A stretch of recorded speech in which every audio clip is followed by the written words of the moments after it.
The movie starts in the 2040s where humanity has established the Tantalus base on Mars. A team of 8 astronauts has spent the last 6 months collecting samples, and now their mission is coming to an end. In just 19 hours, the Aurora spacecraft will arrive from Earth to pick them up. Out in the vast Martian desert, Vincent and Rebecca drive a rover toward an excavation site. As they approach, they spot a sandstorm brewing in the distance. Vincent radios Kim, reminding her that it's time to wrap up and return to base. Their departure is near and they need to get ready. But Kim refuses to leave, too caught up in her search for significant samples. While waiting, Vincent vents his frustration to Rebecca, complaining about Kim's stubbornness.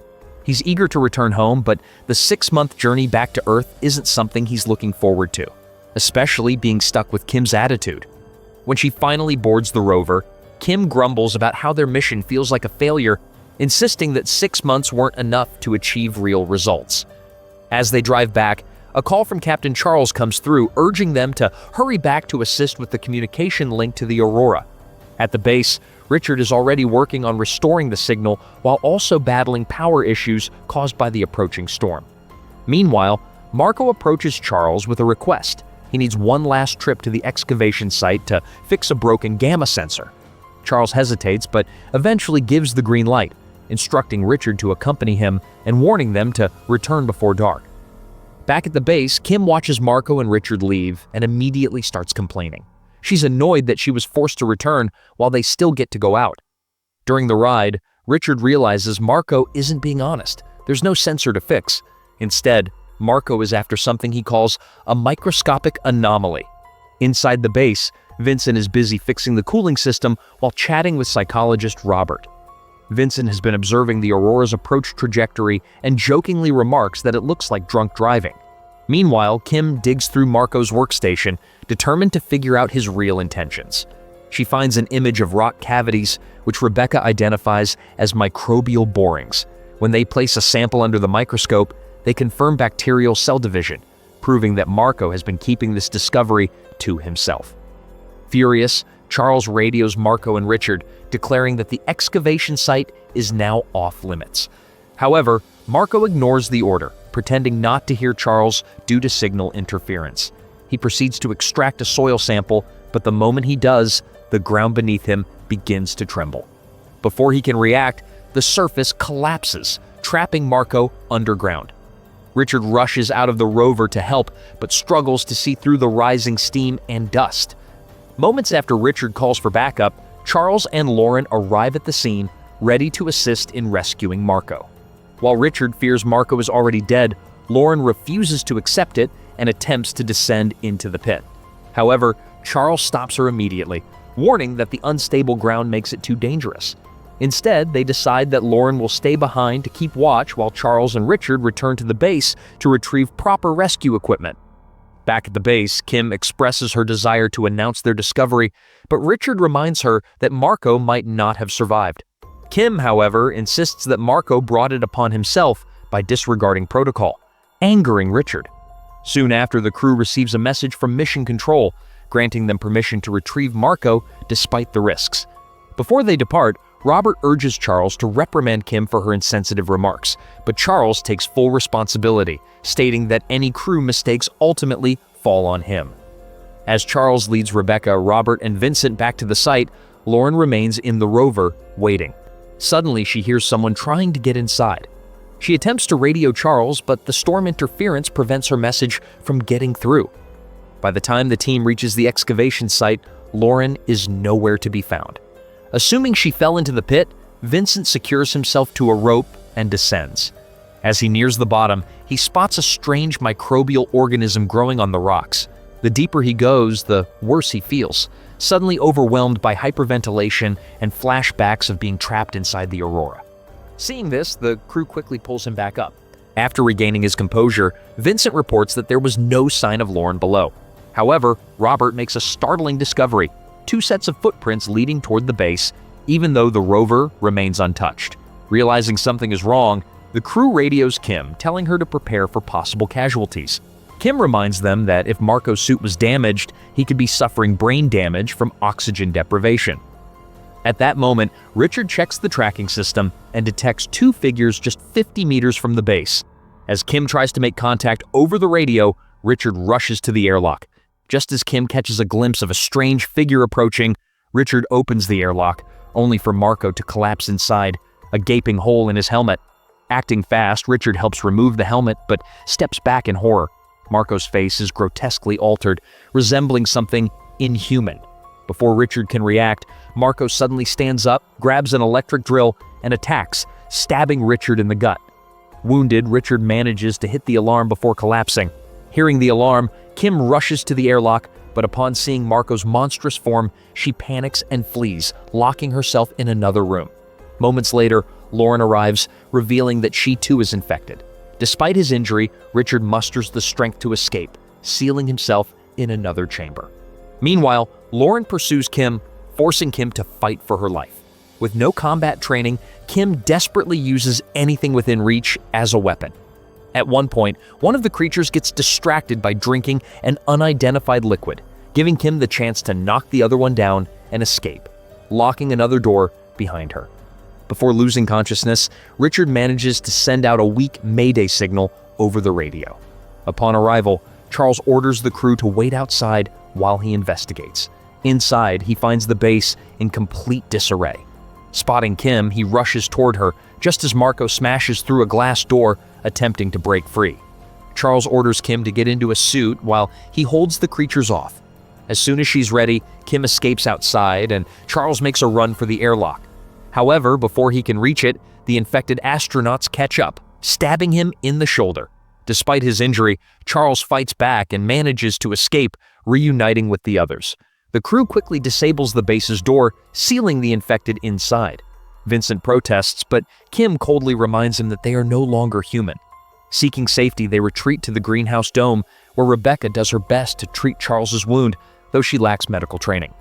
Realizing his condition is deteriorating, Charles laments that he can't even remember his family's faces.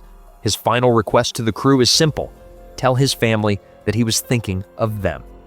Suddenly, Charles grabs Robert by the throat in a fit of delirium, forcing the others to restrain him. As Vincent desperately tries to hold him down, Charles struggles to breathe, then weakly utters one last chilling statement: "You'll never see home." Moments later, he goes still. Vincent assumes Charles is gone, but Kim isn't willing to take any risks. Without hesitation, she secures Charles to the table, fearing he might reanimate like Marco and Lauren. The sight unsettles Vincent, who covers Charles' body with a blanket, unable to watch. As they discuss their next move, Vincent lifts the blanket slightly, only to find the infection spreading rapidly. Before they can react, a sudden explosion shakes the dome. Rushing to the monitor, they see that the infected astronauts have used an explosive to breach the airlock. Now free, they move toward the dome, pounding aggressively on the reinforced doors. At the same time, Charles' body gives a violent twitch, sending a fresh wave of fear through the group. Knowing they need outside help, they try to contact the Aurora, but the communication system is down. Vincent makes a bold decision. He will crawl through the oxygen pipe to reach the base and fix the system. Once Vincent is on his way, Rebecca takes a blood sample from Charles and realizes the worst: he's infected too. Meanwhile, inside the narrow pipe, Vincent suffers a panic attack, memories of his past accident in the space station rushing back. Rebecca's voice crackles through the radio, offering words of encouragement. She reminds him that everyone is terrified, but they have to keep moving forward. Steeling himself, Vincent pushes through and reaches the base, where he finds blood smeared across the walls, but forces himself to get to work restoring the comms. Back at the dome, Rebecca wonders if antibiotics might slow the infection and injects Charles with a solution. His body immediately convulses, leading Rebecca to believe he's fighting off the bacteria. But Kim remains skeptical, pointing out that these could just be involuntary reflexes. When Charles finally goes still, Rebecca tests another blood sample and confirms that while the bacteria isn't dead, its growth has slowed. Seeing an opportunity, Kim loads the antibiotic into a decontamination spray, hoping it can be used as a weapon. Just as Vincent successfully contacts the Aurora, the power suddenly shuts down. Meanwhile, Robert checks the monitors and sees that the infected astronauts are heading back to the base, having failed to breach the dome's doors. The group hatches a plan to lure the creatures into the airlock and spray them with the antibiotic mist. As soon as one of the infected enters, the decontamination spray activates, causing the creature to writhe in pain and collapse. At first, the team thinks the plan is working, until Rebecca notices something alarming. The bacteria is adapting, and the effects of the antibiotic are only temporary. Meanwhile, Vincent, trying to restore the power, stumbles into an infected Richard. Without hesitation, he bashes Richard's head with his flashlight over and over, but the creature refuses to go down. Seeing no other option, Vincent flees to the oxygen pipe and radios Rebecca, warning that he didn't seal the other end. The team scrambles to put on their helmets before pulling Vincent out just in time. As they try to regroup, Kim hurls 2 bottles of antibiotics at Richard, but the infection is too advanced. It barely slows him down. Realizing they're out of options, Vincent and Rebecca rush to open the airlock and escape. Just as they do, Robert notices something chilling. Charles's body is beginning to reanimate. Panic sets in. Robert bolts for the airlock, slamming the door shut behind him, leaving Kim trapped inside with the infected. The creatures swarm, and her screams are the last thing they hear before silence. When Robert reunites with Vincent and Rebecca, he coldly states that Kim didn't make it. Inside the airlock, the infected astronaut they sprayed earlier begins to stir. Overcome with frustration, Robert repeatedly kicks it before the group finally bursts out of the base and runs. But as they flee, one of the infected lunges at Rebecca, stabbing her leg with a pair of scissors. They manage to reach the rover, and Vincent quickly injects Rebecca with an antibiotic, hoping it will slow the infection. As they speed off, a new realization hits. The rover doesn't have enough power to reach the landing site. Their only option? Continue on foot. But with Rebecca wounded, walking is no longer an option for her. Vincent insists they need to get Rebecca back to the base to treat her injury, but Robert strongly disagrees. She's infected, and taking her along is too dangerous. Tension rises as Rebecca reminds Robert that he might be infected too since Charles had grabbed him earlier. Robert, unwilling to address the accusation, quickly changes the subject. Instead, he recalls that there's another rover at the excavation site, suggesting they go there instead.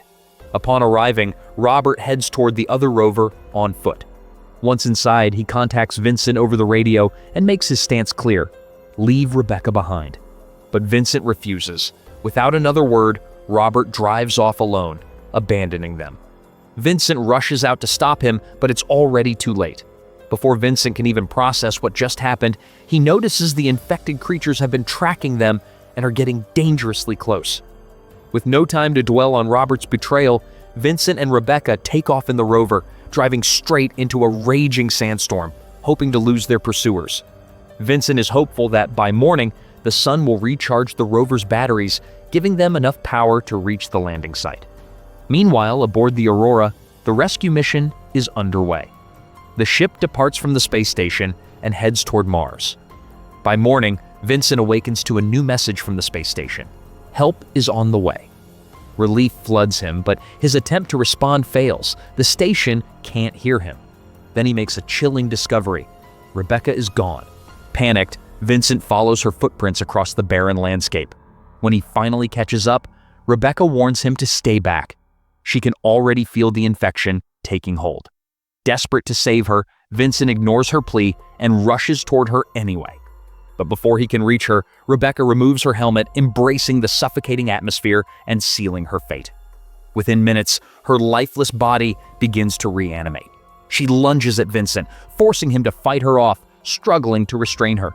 Despite the infection taking over, Rebecca's mind is still partially there, and through the monster she's becoming, she begs Vincent to end it. Heartbroken, Vincent makes the only choice he can. He grants her mercy, using a rock to end her suffering. Just then, he spots the Aurora approaching and sprints toward the landing site. But he's not the only one heading there. 3 of the infected creatures are closing in fast.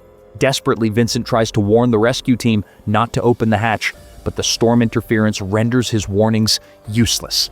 The moment the rescue team steps outside, the creatures attack, tearing through them in seconds.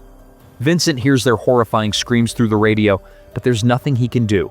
By the time he reaches the landing site, the creatures are feasting on the dead, completely unaware of his presence. Among the bodies, One is already decomposing in a grotesque state. Vincent quietly slips inside the ship and locks the door behind him.